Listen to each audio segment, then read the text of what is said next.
Muito bom dia, boa tarde, boa noite para quem não está nos assistindo agora ao vivo. Sábado, começando o final de semana, e a gente como todo final de semana, iniciamos agora pela manhã, no sábado, mais um Sindasp Podcast, o podcast sindical. Antes da gente começar o nosso podcast, já vou pedir para você que está nos assistindo aí na sua Smart TV, no seu telefone, no YouTube, que se inscreva no canal, está aqui o QR Code, está aqui na tela para vocês, se inscreva no canal e ajude a nós montarmos a nossa rede orgânica de comunicação do nosso sindicato, o Sindasp. Hoje, no nosso podcast, uma bancada bem qualificada, estamos aqui na nossa bancada também, com um coordenador também do sindicato, o Gilmar Luiz Espanhol, que eu convido a dar as boas-vindas aí para os nossos telespectadores. Gilmar, seja bem-vindo. Olá a todos, boa tarde, bom dia, boa noite, sejam bem-vindos ao Sindasp Podcast, né? Eu sou coordenador regional do Sindasp, meu nome é Gilmar Luiz Espanhol, e sejam todos bem-vindos ao podcast do Sindasp. Já de pronto, Gilmar, eu vou pedir para te apresentar o nosso convidado de hoje, o professor Oscar, que eu já sei, a gente estava conversando aqui agora há pouco nos bastidores, já sei que você já tem uma linha de conhecimento, uma história, então eu vou te pedir para te apresentar o nosso convidado de hoje, que é o professor Oscar. Muito bem, então hoje nós temos um convidado especial, hoje no nosso podcast, né? Um tema muito bom, um tema gostoso de tratar, né? Com muita carência ainda no nosso Brasil. Então nós estamos aqui com o professor Oscar Hover, doutor, engenheiro agrônomo, né, do curso de agronomia aqui da Universidade Federal de Santa Catarina. Então, nós estamos aqui com a presença dele para conversar um pouco sobre agroecologia, comercialização, né, as articulações das redes, os encontros que nós temos aí pela frente, né, professor? Então, professor Oscar, de longa data, colega de longa data aí, companheiro da ONG, aqui do Vianney de Lages. Seja bem-vindo, Oscar, e fique à vontade no nosso podcast. Obrigado, Gilmar. Obrigado a todos. É um prazer estar aqui com vocês.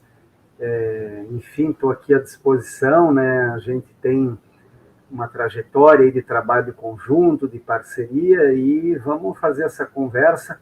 Eu me disponho a ser guiado por vocês aí na medida em que trouxerem questões e tal, para a gente debater, esclarecer, tirar dúvidas, né? Estou à disposição. Tá? É um grande prazer estar aqui e vamos avante. Obrigado. Beleza. Daniel? Muito bem, professor. Um dos temas que o Sindasp tem apoiado, que também é bandeira do nosso sindicato, é a questão da agroecologia. Inclusive, em novembro, né, Gilmar, nós teremos um encontro de agroecologia lá na região oeste do estado. Então, a gente se propôs a estar discutindo, trazendo aí para compartilhar com a nossa base de representação e, por que não, com toda a sociedade catarinense, brasileira e até do mundo, que as ferramentas hoje nos proporcionam, né, Gilmar? Que gente lá na Austrália pode estar nos assistindo aqui no nosso podcast. Então, esse tema que o Sindasp entende como importante, o colegiado já decidiu apoiar a questão da agroecologia.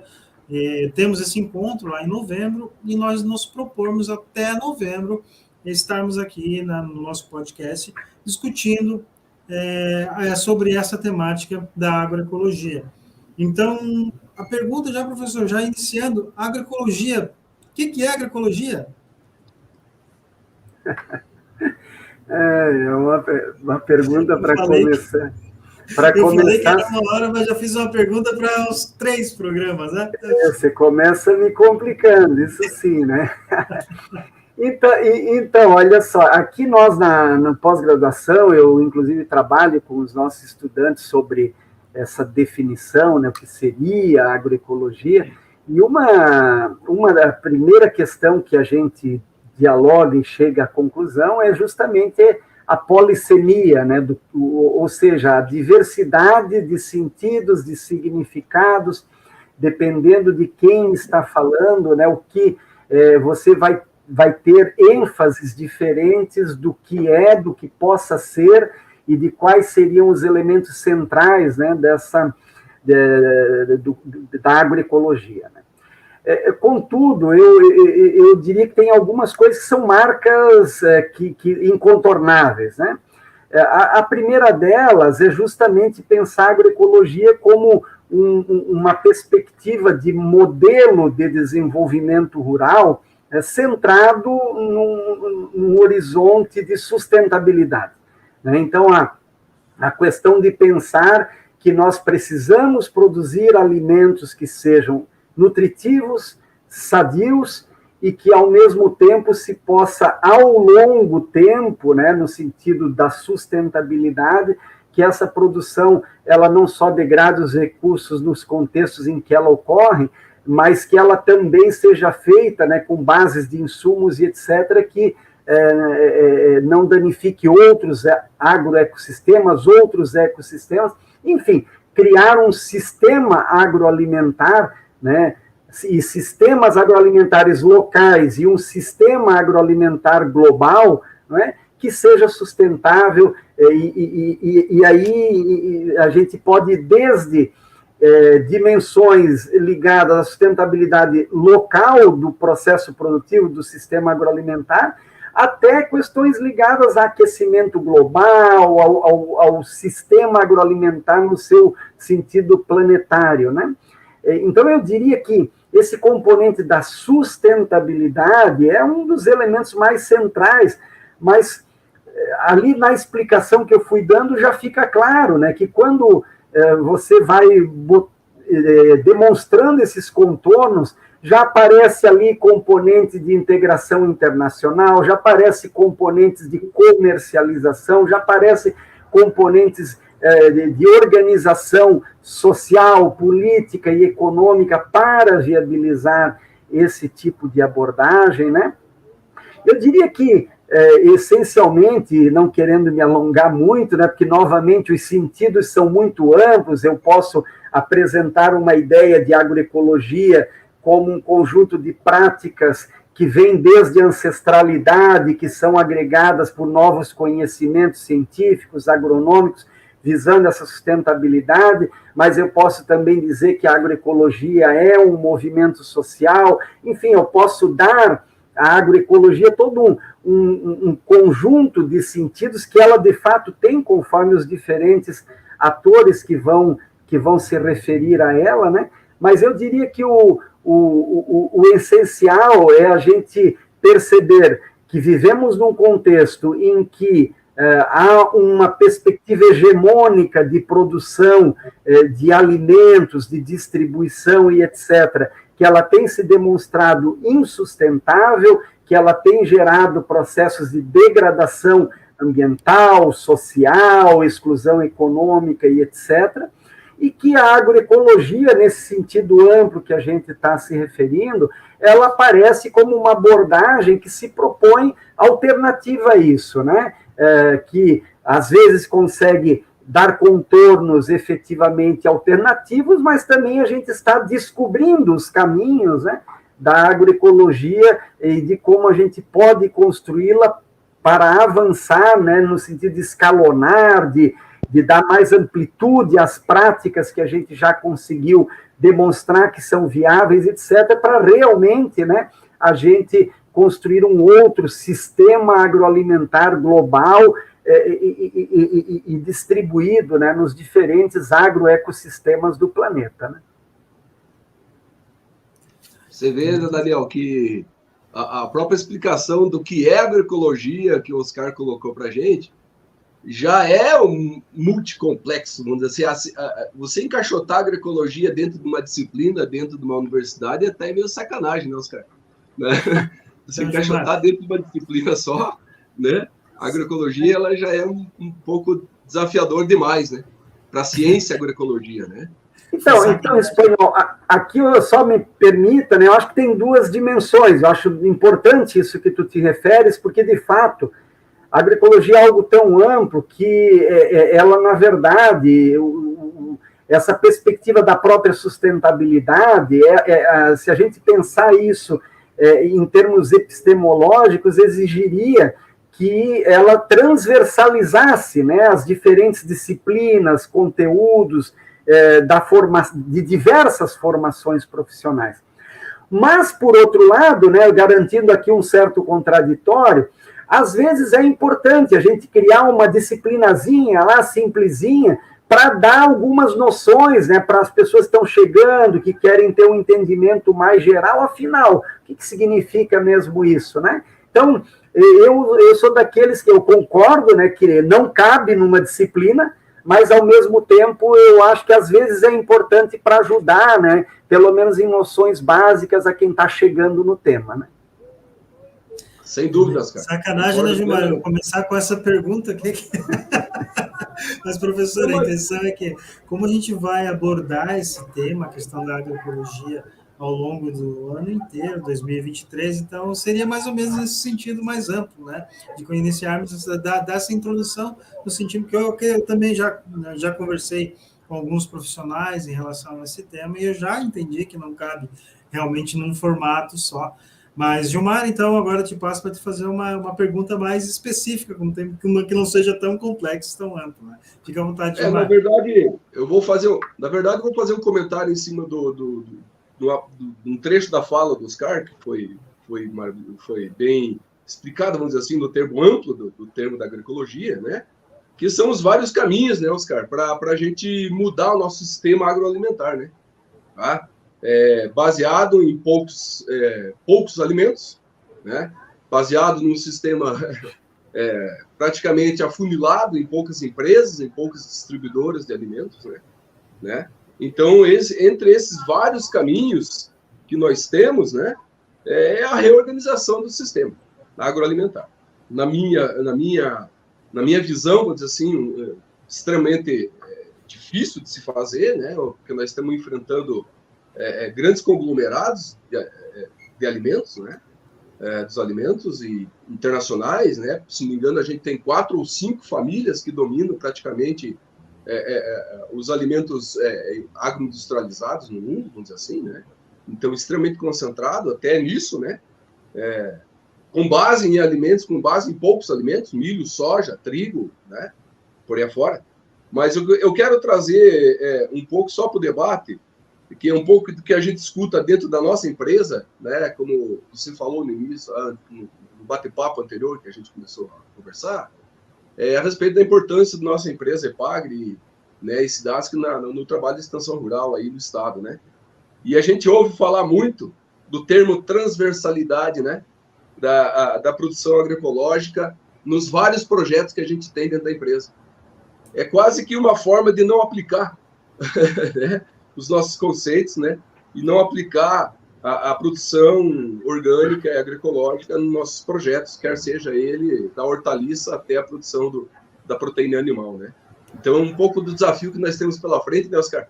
Não só dentro da universidade, mas você veja que dentro das empresas públicas, de extensão e pesquisa, né, nós temos uma dificuldade muito grande de debater esse tema também, tá?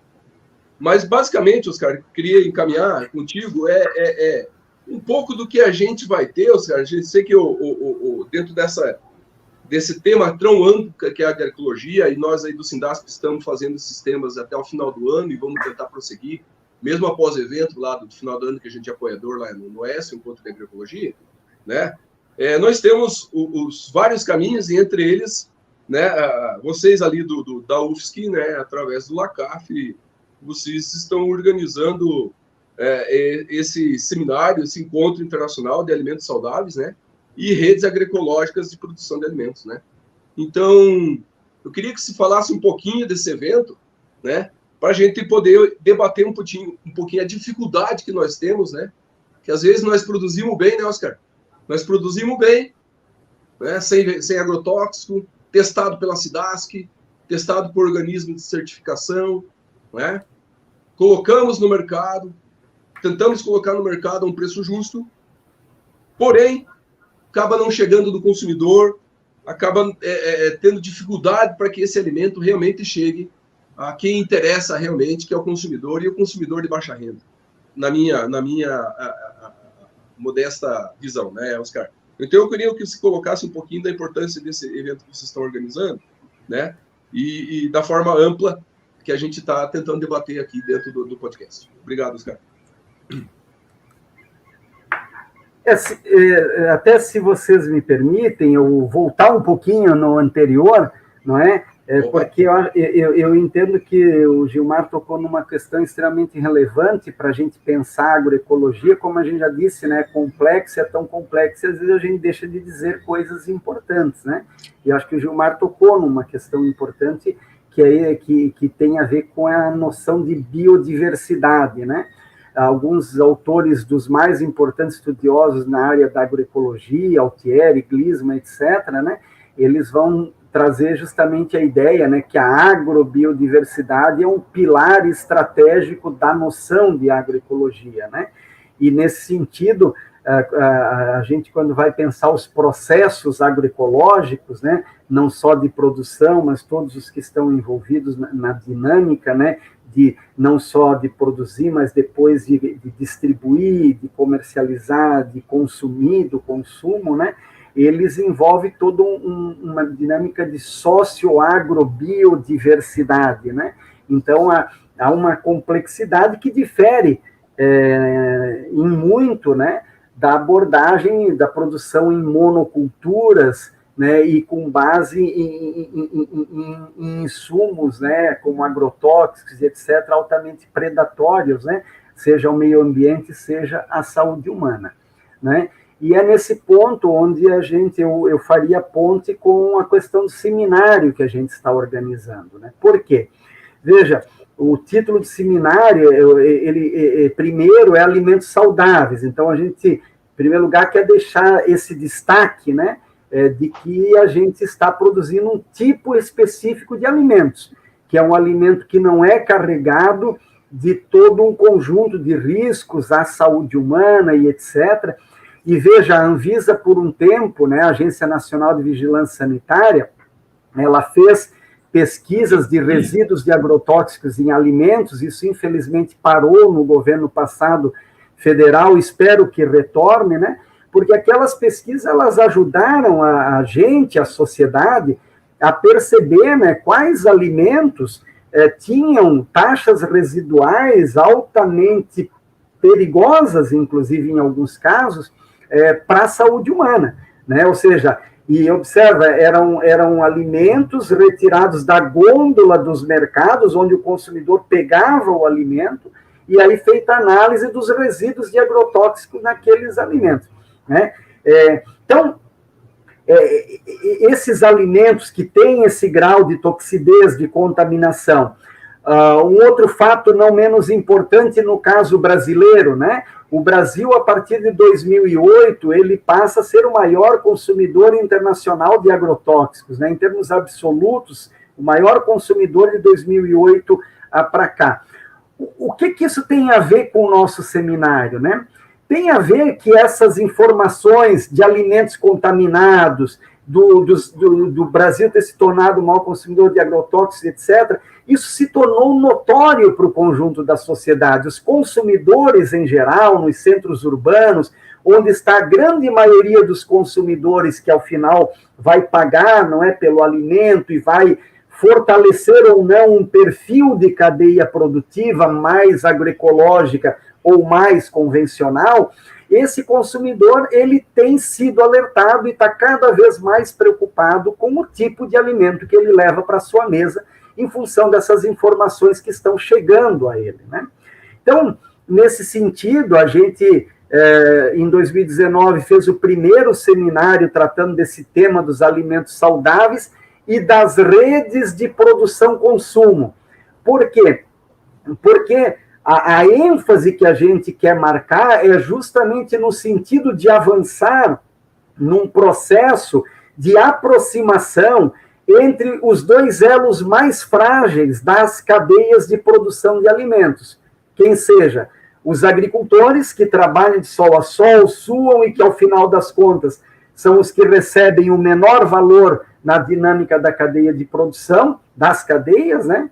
E os consumidores que, na outra ponta, vão pagar pelo valor final dos alimentos, mas não são bem informados, recebem alimentos intoxicados, com problemas, enfim, com diversas questões que se deveria ter um controle e uma condição mais cuidadosa com relação à saúde dos consumidores, do meio ambiente, etc. E considerando que esses consumidores estão cada vez mais alertas, cada vez mais preocupados, conscientes, responsáveis, são todos, a maioria dos consumidores não é, mas os estudos têm demonstrado que tem crescido bastante o número e consumidores com esse perfil de preocupação, se o alimento é saudável ou não é, e de se aproximar desse tipo de alimento. E, nesse sentido, a gente tem procurado estabelecer mecanismos, né, para aproximar esses dois elos frágeis da cadeia, aproximar produtores de consumidores.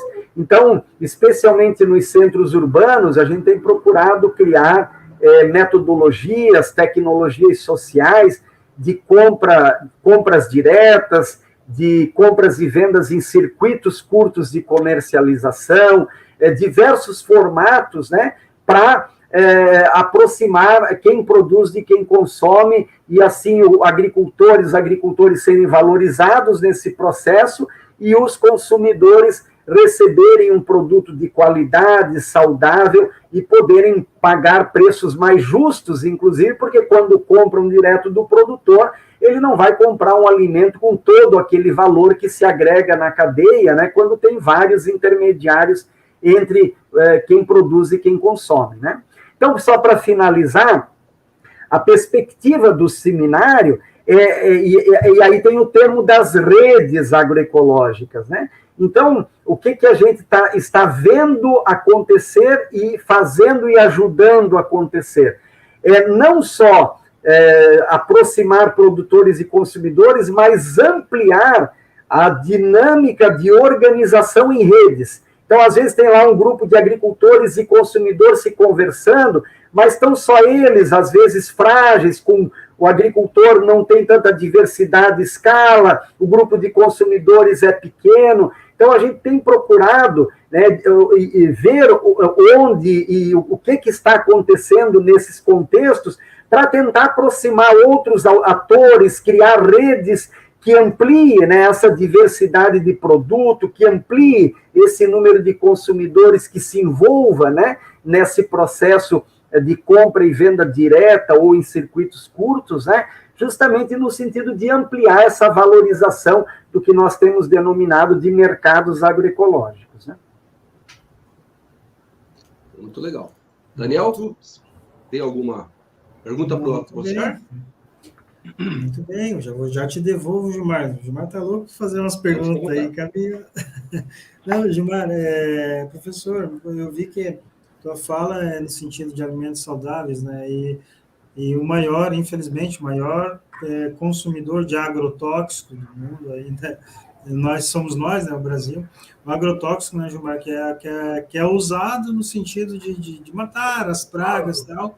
E quando a gente fala que alimento é vida, é meio que um contrassenso, né? A gente falar de alimento no sentido de vida e o agrotóxico vem no sentido totalmente contrário. Mas na linha dessa questão da relação de agricultores e consumidores, nós no Sindasp, a gente montou uma vez, tentou montar e até tocou por algum tempo uma célula de consumo responsável justamente nesse sentido, de tentar identificar quem produzia alimentos à época de maneira agroecológica, de maneira orgânica, e aí fazer essa ligação entre o consumidor, que seríamos nós, na época, na outra casa, onde no outro endereço que nós tínhamos, eram nós consumidores, que estávamos procurando uma qualidade maior na questão da alimentação. A pergunta no sentido, eu vi que a proposta do seminário também é nesse sentido da questão da relação produção-consumo. Então, tem já na prática, algumas células nesse sentido, ou onde a gente pode procurar, ou enfim, existe algum trabalho nesse sentido já, em andamento? Com certeza. Na verdade, se a gente der uma procuradela, nós vamos ver e olhar assim, 5 anos, 10 anos, nós vamos ver que isso, nos últimos 5, 10 anos, se disseminou, se disseminaram esse tipo de iniciativas. Eu tenho uma menina que eu orientei no doutorado, ela fez uma pesquisa identificando só as células, né, vamos chamar grupos de consumidores, para ficar mais compreensível para quem nos ouve, né, só os grupos de consumidores que recebem cestas, foi algo que se multiplicou tremendamente aqui em Florianópolis, falando especificamente de Florianópolis, né? Então, nós estávamos ali no estudo dela com algumas boas dezenas de grupos de consumidores. Nós, né, eu coordeno aqui na UFSC o Laboratório de Comercialização da Agricultura Familiar, o LACAF. Nós criamos uma experiência que nós denominamos de células de consumidores responsáveis. E nessa experiência, nós começamos ela em novembro de 2017 com um grupo de agricultores, um grupo de consumidores e 27 cestas.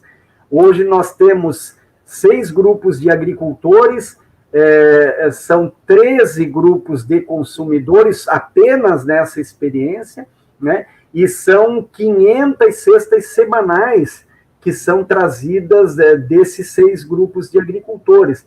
Nós, nos dados do ano passado, isso totalizou 17 toneladas de alimentos orgânicos certificados por mês, né, vindo de agricultores da região, do entorno, aqui para Florianópolis, apenas nessas nossas experiências. Então, isso para dizer, não é, que demanda existe.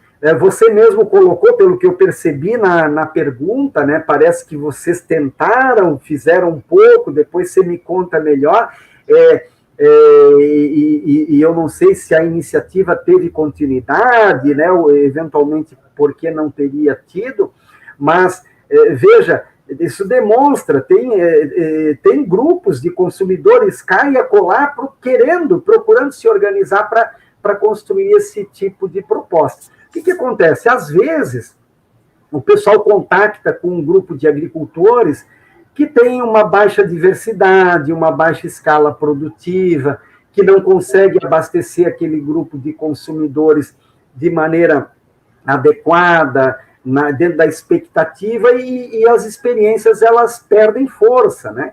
Então, aí é onde entra o nosso laboratório, né, que faz justamente um trabalho. Nós temos gente pesquisando, verificando, mas está funcionando, está dando certo, qual é o problema, o que tem que resolver, justamente para não deixar que a experiência ela perca, né, uma capacidade de avanço por causa de problemas que tenha de escala, de alguma coisa assim, né? Eu peço desculpas que nós estamos aqui na universidade e o pessoal está recebendo calouros hoje. Desculpa, recebendo calor, não, hoje eles estão fazendo o que eles chamam de trote dos calouros, né? Então, quem já foi universitário sabe do que se trata, mas, enfim, com a graça de Deus, o trote hoje não é mais violento, são as brincadeiras que a turma faz, então, na paz, né? Mas a turma está se divertindo, gritando um pouquinho ali, então eu tive que fechar a janela aqui, mas seguimos. Professor, você pede desculpa e o Juan, que é o nosso colega da técnica, que agradece. Ele que tá sempre tranquilo. Pega, não pode ser tão formal, tem que ter algum ambiente, tal, tem que ser dar um ar demais. Então eu vou abrir a janela de novo. Então, professor, mas é justamente nesse sentido, a experiência, que a pergunta foi nesse sentido, fiquei muito contemplado, vamos conversar um pouco mais, Daniel, mas a experiência que nós tivemos aqui no Sindasp foi mais, meio que, não foi nada profissional, era um assentamento até que não tinha ainda certificação orgânica, na verdade foi mais um gesto de colaboração solidariedade entre movimentos sociais, então porque não tinha essa linha mais profissional, essa linha mais técnica de acompanhamento, e a pergunta foi justamente nesse sentido, porque eu gostaria de retomar essa experiência, inclusive com aquele povo lá que hoje já tem a certificação também, seria mais nesse sentido. Gilmar?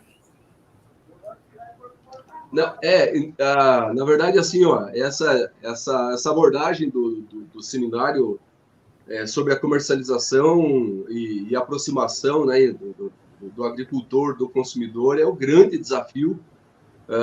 Acho que nós temos em todas as cadeias, né, Oscar? É o grande desafio de eliminar o intermediário que ganha mais que o produtor, né? E aí o desafio é dos pontos de venda através de várias ações que a gente possa estar organizando, vamos dizer assim, essa demanda de comercialização e de consumo, propriamente dito, porque o consumidor fica sabendo a origem do produto, né? Eu acho que o Estado tentou fazer algo e está tentando fazer algo no sentido de rastrear os alimentos. Alguns alimentos estão sendo rastreados, não necessariamente que eles não usem agrotóxico, não é isso, mas eles estão sendo rastreados para justamente saber qual é o nível de contaminação desses alimentos, né? Aí o Oscar tocou num assunto interessante aí, que nós ficamos 4 anos sem fiscalização, praticamente, né, num processo de sucateamento, né, num processo de sucateamento da Anvisa, principalmente, né. Então, a gente vê que é difícil trabalhar esse tema sem a presença do Estado no processo, né, a fim de garantir, principalmente, a credibilidade desses alimentos, né. Óbvio que a gente tem nos processos de produção de produtos orgânicos, agroecológicos, nós temos a certificação, né? Onde garante, claro, a qualidade dos alimentos. Mas um pós-comercialização, ou no momento da ponta, lá no supermercado, lá na banca, né? Tem que existir a fiscalização de qualquer forma, vamos dizer assim, porque, vamos dizer assim, é o terceiro olho, vamos dizer assim, no processo de fiscalização, né? E a gente sofreu um processo de sucateamento nesse processo todo. Esperamos que retorne isso, né? E, lógico, não é à toa, né? Foram 2 ações organizadas, né? Sucateamento do processo da Anvisa, sucateamento do processo das instituições que fiscalizam, né, e aprovam os agrotóxicos no Brasil, né? Foi depois do Temer, vamos dizer assim, foi os governos que mais liberaram agrotóxicos no Brasil. Eu não tenho bem o número aqui, né? Eu não vou ser leviano para soltar esse número, mas a gente teve uma elevação vertiginosa na liberação de agrotóxicos que no mundo todo são proibidos. Não é à toa que a gente tem, né, elevado nível de câncer de abdômen, de estômago, intestino grosso, delgado, processo digestivo, né? Então, justamente essa abertura desenfreada, né, do uso de agrotóxicos na base alimentar, que vai desde a produção de hortaliças ali até os grãos, né, passando pela pecuária, né? Então, esse sucateamento é preocupante, né? Vamos esperar que todo o governo federal e o próprio governo do estado coloquem dinheiro nessa área, que é de suma importância, né? Principalmente falando das empresas públicas, né? A SIDASC, que é a nossa empresa de fiscalização, né? E a gente vê que a cada passo está caminhando, vamos dizer assim, para um processo de privatização, um processo de enxugamento do Estado nessa área, o que é extremamente preocupante, né? O que é extremamente preocupante. Mas o que eu queria dizer, eu queria desafiar o Oscar também, Oscar, nesse ponto de comercialização, nos termos que a gente está vivendo hoje, no sistema agroalimentar, que é o grande desafio, é trazer justamente essas outras formas de comercialização a fim de popularizar os nossos alimentos orgânicos, agroecológicos, que cheguem na mão da população realmente sem intermediários. Eu queria colocar para você qual seria, por exemplo, na sua visão, Oscar, o papel do Estado nesse processo, principalmente falando aí de SEASA, né, as centrais de abastecimento, que também é a nossa base, aí eu estou falando para a nossa base também, a base tanto privada como pública que nós temos, Oscar, né? A gente recebeu uma notícia agora, essa semana, que o governo Jorginho estadualizou, né, na contramão dos liberais, né? Ele estatizou, vamos dizer assim, ele estatizou a unidade do SEASA de Joinville, que era municipal. Então, ele trouxe para o Estado para, talvez não, para aumentar a rede de comercialização do Estado via SEASA. Então, nós temos Joinville, temos São José e temos Blumenau, né? Nós não temos a Serra ainda, fechou Chapecó, né, muito tempo atrás, né? Então, na sua visão, com essa participação e essa dificuldade interna de comercialização... Oi? E a minha terrinha é Tubarão, né? Ah, do Tubarão, eu falei lá da terra do Daniel. Aí, qual a sua visão, vamos dizer, do Estado, não só através das políticas públicas, mas dessas estruturas de comercialização, né, que poderiam estar encurtando e não alongando a rede de comercialização, né, e a distância entre o consumidor e o produtor? Veja, Gilmar, essa questão que tu colocas, ela é central, né? Porque a gente sabe muito bem que diversos alimentos, nós já temos estudos mostrando isso, né? Inclusive internacionais, que produzi-los agroecologicamente é viável e, às vezes, a preços iguais ou até melhores do que alimentos convencionais. Então, também tem aquele mito, né, de que produzir agroecologicamente é necessariamente mais caro, né? Então, é importante dizer, né, a quem nos ouve, que não é assim, né? Vejam, agrotóxicos são produtos, insumos muito caros, né? Várias sementes usadas em produções convencionais, transgênicas, são insumos muito caros, né? Então, é possível produzir os mesmos produtos sem aquelas sementes muito caras, sem esse tipo de insumo agrotóxico, etc., e com uma produção e produtividade semelhante àquela convencional. Portanto, isso vai variar, tá? É importante que se diga, para ser honesto, conforme o tipo de produto, né, a área, que se é produto animal, vegetal, etc., né? Mas, de maneira geral, é possível produzir agroecologicamente a preços semelhantes, né, àqueles convencionais, variando conforme tipo de produto, etc. Dito isso, né, porque essa é uma questão central, porque onde é que o Estado, né, normalmente entra na questão do alimento? Normalmente agindo para facilitar o acesso, né, da maioria da população a alimentos, porque qualquer Estado sério, né, uma das primeiras tarefas dele no que se refere ao alimento é garantir que a sua população, no seu conjunto, não corra riscos de não ter garantia alimentar, né? Então, segurança alimentar e nutricional está na base, né, da tarefa de qualquer Estado que seja minimamente sério. Diga-se de passagem, algo que até nisso o governo federal anterior pecou, não é?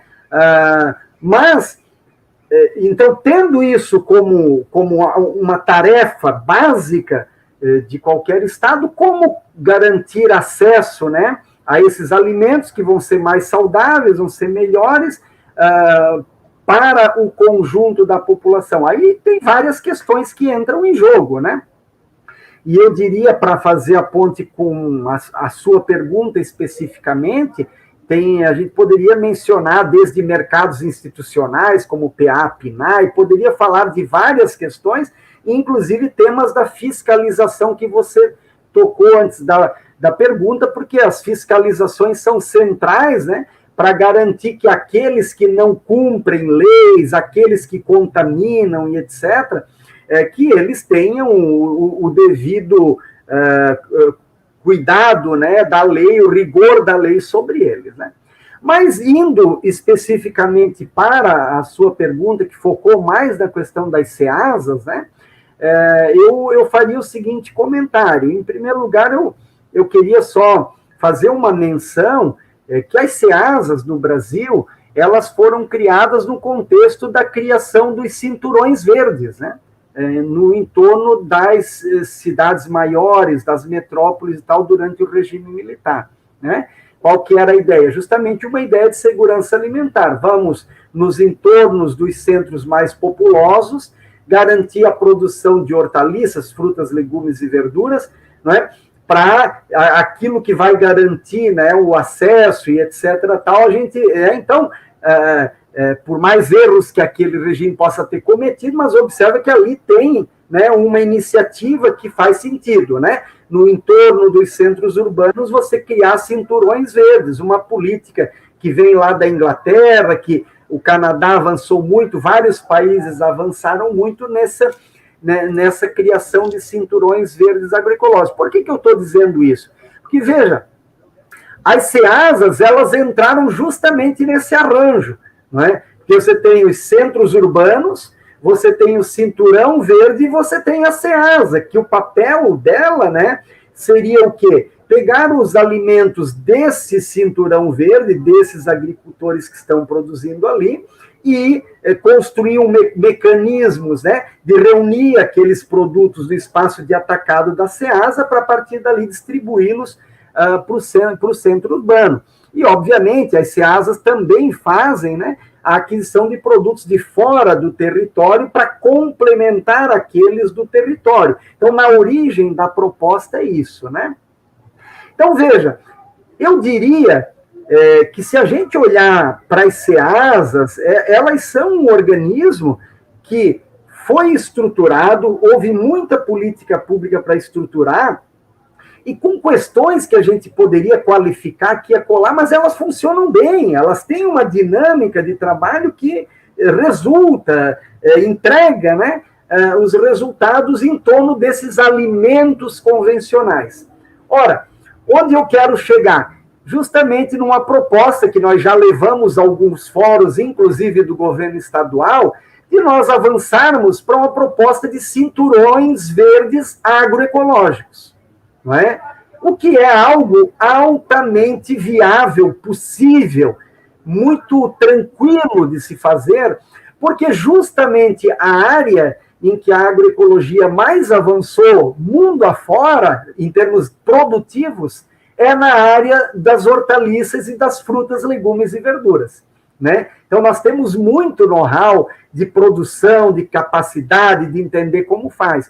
E digo mais, no coletivo do pessoal que é ligado ao Sindasp, né? Eu sei que está a IPAGRE, e dentro dela e junto dela, com vários parceiros, inclusive aqui parceiros aqui da UFSC, colegas nossos aqui do CCA, o pessoal está com um trabalho super interessante, que é o SPDH, né? O Sistema de Plantio Direto de Hortaliças, né? Que ele não entrega hortaliças, FLVs orgânicos certificados, hoje não entrega ainda isso, mas ele está avançando e ele já pode se afirmar claramente que se trata de um sistema agroecológico e que caminha para uma qualificação no sentido de uma sustentabilidade cada vez maior, e veja, com taxas e índices de produtividade, de produtividade muito interessantes, com baixo uso de insumos agroquímicos, agrotóxicos e etc. e tal, né? Onde é que eu estou querendo chegar com isso? Veja, os produtores produzindo sob esse sistema, metodologia do SPDH, imaginando essa, né, que já tem know-how e conhecimento quanto a isso. A estrutura das CEASAs estando ali disponíveis e etc.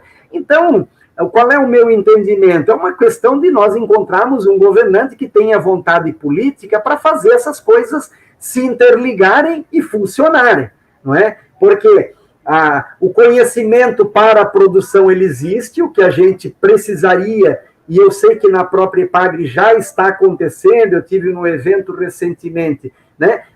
O que a gente precisaria e está acontecendo? Que é suporte para a produção, para que mais agricultores produzam cada vez mais e mais agricultores nesse sistema do SPDH e agroecológico e etc. e tal. Só que esses caras que estão produzindo nesse sistema, é importante que eles consigam comercializar, que eles consigam que os seus produtos sejam vendidos, comercializados adequadamente. Então, eles precisam do suporte. E eu aqui, em nenhum momento dessa fala, desde que comecei a responder para o Gilmar, eu falei em política pública, mas eu acho que está claro, né, que tudo isso que eu estou dizendo são todas coisas que está ali a política, está ali a IPAGRE, está ali a CEASA, está ali os suportes da extensão rural, está ali os suportes para gerar o sistema de reunião no atacado e distribuição. E eu finalizo dizendo isso, né? Eu quero reforçar a área de onde nós, do nosso laboratório, partimos com mais ênfase, que é o quê? Que é um consumidor e uma massa de consumidores crescentemente preocupados e conscientes com relação a que tipo de alimento quer colocar na mesa da sua família. Então, se a gente juntar essa demanda crescente de consumidores que quer alimentos mais saudáveis, com uma ação pública que pense nesse processo, nesse encadeamento, né, desde a produção até o alimento chegar, não é, nos centros urbanos, eu entendo que a gente pode construir processos belíssimos e inovadores, não é? E aqui eu apelo para qualquer governo que seja de direita ou de esquerda, né, para perceber que isso faz total sentido, é uma questão de atender aos apelos de uma sociedade que quer consumir alimentos saudáveis, apenas isso, né? E que nós temos a responsabilidade, nós como servidores públicos, os governantes, de gerar as condições para isso, né? Muito bem. Muito bem, Oscar. Eu acho que essa tua abordagem com relação a essa necessidade... Oi, Daniel, desculpa. Pode falar. Não, tranquilo, pode falar, mas eu queria eu tenho uma outra questão que, até para a gente, antes de iniciar a nossa conversa, eu estava dando uma olhada no material, até coincidiu, o Adriano Gilmar mandou uma foto do saudoso Hélio Daltoé com o Ivan Câncer, lá de 2010, no Seminário de Agroecologia, em 2010, que teve lá em São Miguel do Oeste. Então, eu estava dando uma olhadinha no documentário desse seminário, e aí é uma outra provocação que a gente já fez em outros momentos, né? Inclusive o Alan, nosso jornalista, geralmente provoca as pessoas nesse sentido, que é a questão das sementes crioulas. Inclusive está tendo um festival nacional lá em Anchieta, né? Em relação às sementes crioulas. E aí, professor, o Sindasp, a gente tem conversado, inclusive com o Gilmar, a proposta também é de montar um banco de sementes aqui na área urbana, né, provocar o movimento sindical de uma forma geral, de um todo, iniciarmos essa discussão, mas a questão das sementes seria uma pergunta, questionamento, uma abordagem em relação das sementes crioulas. Cara, é central, né? As sementes e mudas, inclusive, tem um regramento, né, em torno dos orgânicos que agora está sendo feito valer, né? E eles têm aí um prazo agora já curto, né? Ele vem sendo prorrogado porque é difícil, né? Você produzir sementes orgânicas no contexto do sistema agroalimentar que nós temos, que o agricultor, às vezes, o vizinho só pulveriza com agrotóxico, como é que ele vai conseguir produzir, né, se tornar um produtor de sementes? E também, além disso, né, o nosso pessoal da produção orgânica, ele descuidou, vamos dizer assim, né, nesse tempo, porque estava sendo tolerado, né, que ele produzisse o alimento orgânico sem necessariamente ter uma semente, uma muda orgânica, né? Então, isso para dizer que a base, né, nós sabemos, eu não lido exatamente com os processos produtivos, porque o foco do meu olhar, dos meus estudos, ele tem sido o comércio, a comercialização, os mercados, né? Mas como agrônomo que sou, a gente sabe, né, que as sementes e mudas, elas estão na base dos diversos processos produtivos vegetais, né?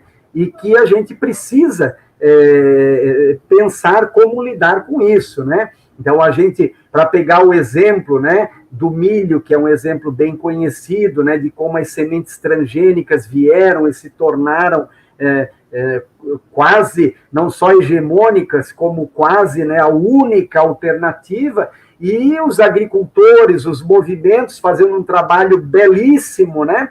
Apesar de o milho ser uma semente, uma planta que ela tem cruzamento e tal, então aquele pólen do milho transgênico pode ir lá no outro milho que não queria receber um pólen transgênico, mas, enfim, apesar disso tudo, muitos agricultores, movimentos, organizações, não só do nosso estado, né, isso é algo que está se ampliando, não só no país, também mundo afora, né? Está fazendo um trabalho muito bonito, né, de resgate, né, das sementes crioulas. Eu estou citando o exemplo do milho porque é uma planta mais delicada, porque ela tem cruzamento cruzado, né?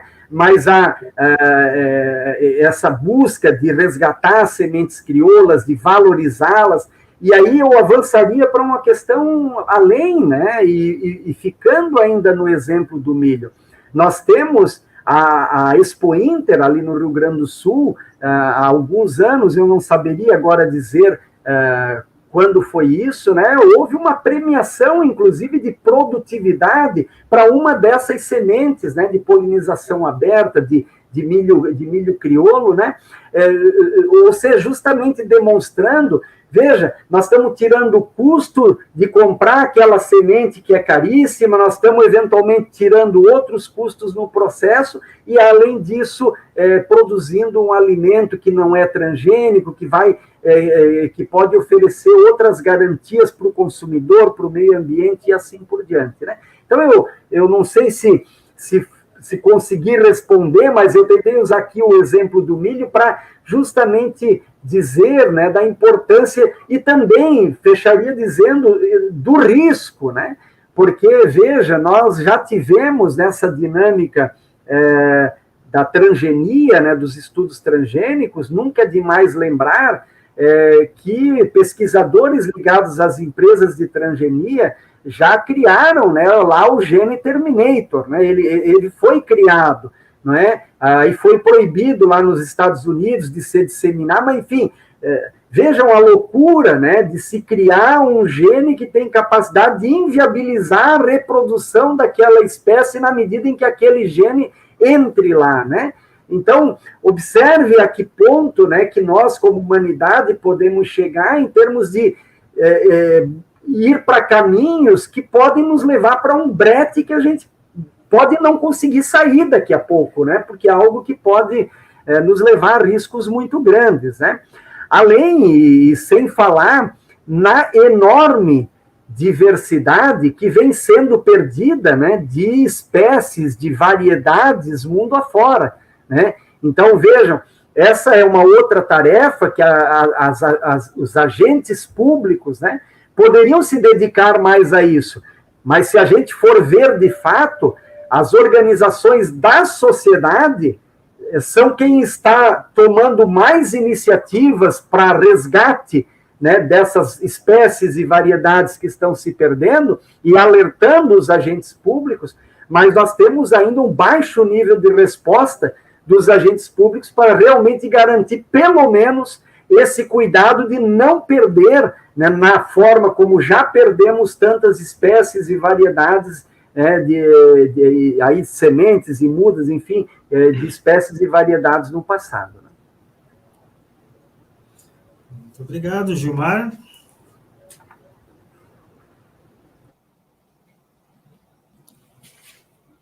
O Gilmar travou lá. Travou lá, será, Gilmar?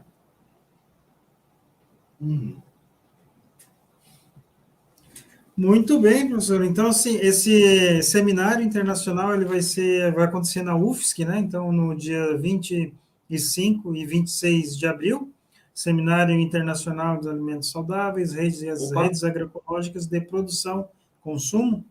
E como é que vai ser? Vai ser no centro de eventos? Opa, acho que está cortado o áudio dele. Eu estava falando com o microfone fechado aqui. Ah, beleza. O seminário ele vai ser nesses dias que você falou. A gente escolheu fazer e conquistou esse espaço no Centro de Eventos da UFSC justamente buscando um espaço grande, porque a gente quer que seja um evento o mais massivo possível, com o máximo de pessoas possível, né? Vejam, nós temos um espaço que tem muito espaço, então ninguém se constrange em disseminar, em convidar mais gente, mas nós começamos a divulgar há poucas semanas, já estamos com mais de 350 inscritos, ali o lugar tem espaço para mais de 1.000, então a ideia é avançarmos. Nós temos várias categorias, né, se inscrevendo, mas nós estamos fazendo um esforço bastante grande para atrair consumidores, como um perfil que nós gostaríamos que estivesse muito presente no seminário, e várias mesas e etc. têm sido pensadas nesse sentido, né? E nesse contexto, nessa ideia de atrair, né, nós queremos atrair todo mundo, né? Inclusive convidando muitos agricultores, estudantes, todo mundo, pesquisadores, não é? Extensionistas, mas, né, nessa ideia de atrair o máximo de consumidores possível, nós estamos também organizando dentro do seminário a feira de exposição e vendas de produtos agroecológicos e orgânicos. Então, a gente também está convidando, né, todos aqueles produtores, o pessoal da extensão que tem contato com produtores, que tenha lá um produto, que quer divulgar, quer expor, eventualmente, para além de expor, quer também comercializar, aproveitar esses dias. Vai ter muita gente circulando, vai ocorrer o seminário com mesas, com debates, mas, paralelamente, nós vamos divulgar a feira nos meios de comunicação de massa de Florianópolis, então a gente espera que também haja um fluxo, né, para além dos participantes do seminário, de um fluxo grande de consumidores também na feira, né? Então, e vai ter gente, né, e finalizando, talvez, nós temos feito uma articulação junto com os demais organizadores, né, o CEPAGRO, que é o ONG com quem a gente tem uma relação muito forte, e outros organizadores como o Movimento Slow Food, a Aliança por uma Alimentação Saudável. O problema de tu começares a listar é que tu arrisca esquecer alguém, né?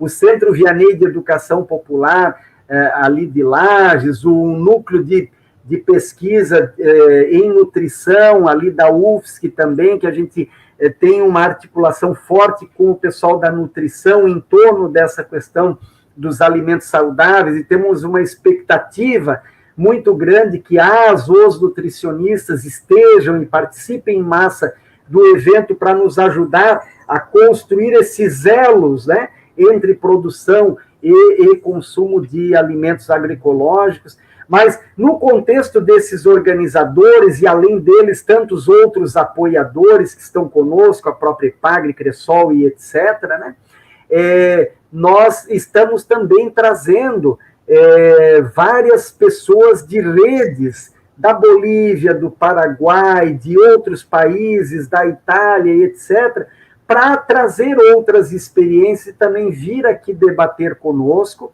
e também para a gente pensar articulações em redes internacionais. Então, nós estamos, ao mesmo tempo, querendo avançar e estruturar, organizar redes locais de relação produção-consumo, mas também estimular redes supralocais, porque tem alimentos, né, que são produzidos lá na Bolívia, em outros contextos, né, que a gente também pode acessar aqui como consumidor e vice-versa. A gente sabe que a gente vai precisar, né, abrir esses novos mercados, não só dentro do território, mas também ampliar isso para outros territórios. E, nesse sentido, essas articulações são fundamentais, né? Muito bem. Muito legal. Dia 25 e 26 de abril, lá na UFSC, no Centro de Eventos. Eu vou estar lá, professor, pode ter certeza. Professor, agora você queria estar preocupado com a divulgação dos parceiros, faltou só o LACAF, né? Mas ele já tinha falado no início, né? Gilmar, então, mas tá aí, Gilmar? Pra gente okay. Já deu. Tinha caído a minha internet um pouquinho. Tinha caído, a gente falou que o bate-papo que a gente não ia alongar muito, mas já viu? Já deu 1 hora. Vamos lá, Gilmar. Mais alguma consideração? É isso. É só uma consideração final, principalmente, eu acho que nesse seminário, Oscar, professor, além da comercialização, lógico, que é o tema central, né, do seminário, mas a forma, de repente, a gente desenvolver propostas, né, de políticas públicas, de programas, de políticas públicas que a gente possa também estar embretando o Estado, né, no sentido de cobrar ele, né, que que os SEASAs, por exemplo, sejam mais democráticos, né, aos pequenos produtores, que sejam mais democráticos às organizações, principalmente de produção orgânica, onde a gente tem uma dificuldade muito grande e não vê pouca comercialização dentro do SEASA, né, tá? Dentro dos SEASAs, né? Talvez a abertura, estou falando de SEASA só, mas a abertura de outras unidades no Estado, né? Eu vejo como desafio também essa questão das políticas públicas com relação às sementes, né, que vocês falaram um pouquinho ali, que eu cortei o papo, eu caí na internet bem na hora, né, sobre as sementes, o uso das sementes, né?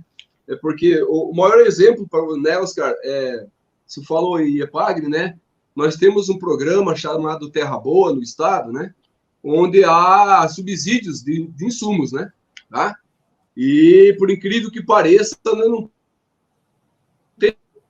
temos insumos orgânicos, não temos sementes crianças VDA, nem a semente da própria EPAGRE a gente não está no sistema, né? Nós temos centenas de variedades de transgênicos, milho principalmente, né, que entra no processo, né, com subsídio do Estado. Você veja que dinheiro tem, né? Falta colocar no lugar certo, né? E acho que aí, como pressão, né, e como encaminhamento também para nós aqui, principalmente como tarefa de casa, para nós, Sindasp, principalmente, agir como movimento social, movimento sindical, no sentido de encurtar a cadeia mesmo, né? Voltar a agir como CCR, apoiar iniciativas solidárias de comercialização de alimentos e que o alimento chegue nas famílias mais carentes ou que chegue na nossa base, nos nossos trabalhadores, mas com preço justo, né? Então, eu vejo que esses são os grandes desafios colocados, né? Eu só gosto de lembrar que nós temos uma representação hoje na LESC, né, com o mandato agroecológico, que é o Marquito, né? E também nós temos alguns deputados preocupados com essa pauta, né, no sentido de repente, reforçar o plano, o projeto de orgânico que nós temos no estado, que é o PA, né? Então, mais isso aí, e agradecer ao Oscar, que eu acho que esse papo que nós temos aqui, eu acho que duraria pelo menos mais 3 dias, né, para a gente poder encaminhar alguma coisa, né, mas a gente pode abrir outros momentos para a gente estar conversando com o professor, o próprio LACAF, né, e as suas iniciativas, né, nessa área de comercialização. E esperamos nos encontrar lá no seminário, dia 23, 24, né, de abril, lá na Trindade. E é isso, Oscar. Obrigado. Professor, considerações finais. Primeiro, antes de mais nada, agradeço em nome do Sindasp, agradeço, Gilmar, por participar dessa conversa, né? Professor que está o dia inteiro em sala de aula e chega no final, vem nós dois pentelhos aqui ainda explorar um pouquinho mais do conhecimento, né, do professor Gilmar Hoover, né? Agradecer aí a participação, muito obrigado em nome do Sindasp. Em relação esses movimentos, a questão agroecológica, de produção e consumo, o sindicato se coloca à disposição também para colaborar naquilo que é possível e também aprender bastante, porque é um projeto social e entendemos que o papel do sindicato também é fazer transformação social. Dia 25 e 26 eu vou estar lá, nós vamos estar lá, na Gilmar, na UFSC, nesse evento. E considerações finais, professor? Maravilha, só gente. Uma correção aí. Oi, perdão. 25 e 26 ou 23 e 24? 25 e 26 de abril. Ei, Daniel. 25 e 26? Isso. Ah, tá. Então eu estou com a Valeu. Isso, uma das coisas que eu ia fazer era isso, só reforçar que é 25 e 26 de abril, né, então convidar, e também dizer, né, pessoal, que, pegando um pouquinho só da fala ali final do Gilmar, que o foco do seminário é esse que está ali na tela, né, as redes de produção-consumo. Então, mesmo as políticas públicas, eu citei o exemplo ali de cinturões verdes agroecológicos, Gilmar mencionou as SEASAs que poderiam contribuir com isso, enfim, a lista de possibilidades é enorme, que poderiam reforçar essas redes agroecológicas de produção-consumo. Então, eu diria que sim, no seminário vamos ter um espaço interessante para discutir também isso, né? Políticas públicas que possam dar suporte para esse tipo de iniciativa, né? Dizer, especialmente aqui para você, Daniel, que está aqui em Florianópolis, né, que falou ali da célula que vocês criaram no passado, né, que a gente está também à disposição se vocês quiserem, né, reiniciar e tiver alguma dificuldade em alguma situação, a gente tem grupos de agricultores que poderia brevemente estar abastecendo, né, um coletivo de consumidores que vocês identifiquem. A ideia é essa, é a gente gerar mercado para os agricultores, para que eles, né, fiquem cada vez mais estimulados para permanecer, que a gente sabe que a lida de agricultor lá no campo não é fácil, né? Então, é importante a gente ajudar a gerar esses mercados para eles, né? E no mais, gente, agradecer a oportunidade, é sempre um prazer estar aqui. O Sindasp é um parceiro desde quando eu vivi em Chapecó e trabalhava na universidade ali da região. A gente tinha uma parceria muito grande com o Adriano, com o pessoal do Sindasp, então a gente está junto aí, né? Vamos seguir nessa luta, na lida, e qualquer coisa, nós aqui do LACAF, da UFSC, estamos à disposição, tá? Um grande abraço, muito prazer em estar aqui. Muito obrigado, professor. Então, pessoal, antes de sair, não poderia deixar de pedir para o pessoal se inscrever no canal do YouTube, Sindasp SC, @Intersindical no YouTube, no Facebook, no Instagram, nas nossas redes sociais, que a ideia, a proposta da comunicação do Sindasp é estar produzindo esses conteúdos para estar compartilhando esse conhecimento aí com toda a nossa base de representação e também com toda a sociedade catarinense. Bom sábado para vocês, início de final de semana, e até o próximo Sindasp Podcast. Sindicato é cada um de nós. Forte abraço.